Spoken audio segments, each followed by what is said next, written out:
All right, this just in. U.S. is bracing for the largest federal worker resignation in history under Trump. So this just came out. Okay, so this is September 28, 2025. And Maya Dean English. This is the article, who it is by. So over 100,000 U.S. federal worker employee resign under Trump's deferred program, marking the biggest government workforce cut since World War II. So this is a biggie, a huge one. And I saw this was also going to be a thing, and I've been hearing there could possibly be a government shutdown. So the Trump administration is set to oversee the largest mass resignation in U.S. history on Tuesday, with more than 100,000 federal employees formally leaving under its deferred resignation program. The wave of departure comes as Congress faces a funding deadline to avoid this government shutdown that's looming. So the White House has also ordered agencies to prepare for contingency plans for mass firings if lawmakers fail to reach this deal. So workers say resignations driven by fear, intimidation. Federal workers describe the atmosphere inside agencies as marked by fear and intimidation, leaving many feeling that they had no choice but to quit. So federal workers stay for the mission. When the mission is taken away, when they're scapegoated and their job security is uncertain, they leave.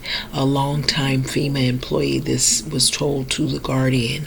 So others said that the program amounted to a mental health decision after months of pressure. It's a huge grieving process, said the Department of Veterans Affairs workers. So many of us hoped we'd finish our careers in government. Largest workforce reduction since World War II. So the resignation program is expected to cost $14.8 billion, covering up to 8 months of full salary and benefits for 200,000 employees on leave.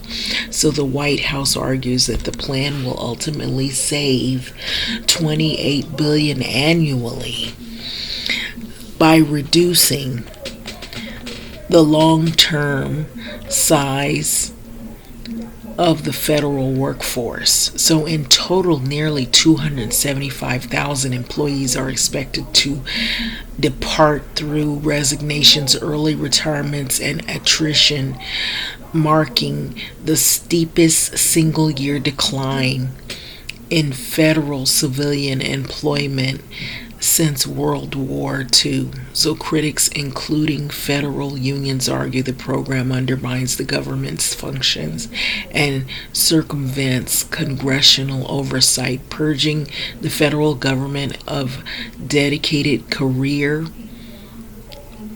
employees will cause chaos for Americans who depend on functioning government. This is said by AFG&E President Everett Kelly. So there's a weak job market.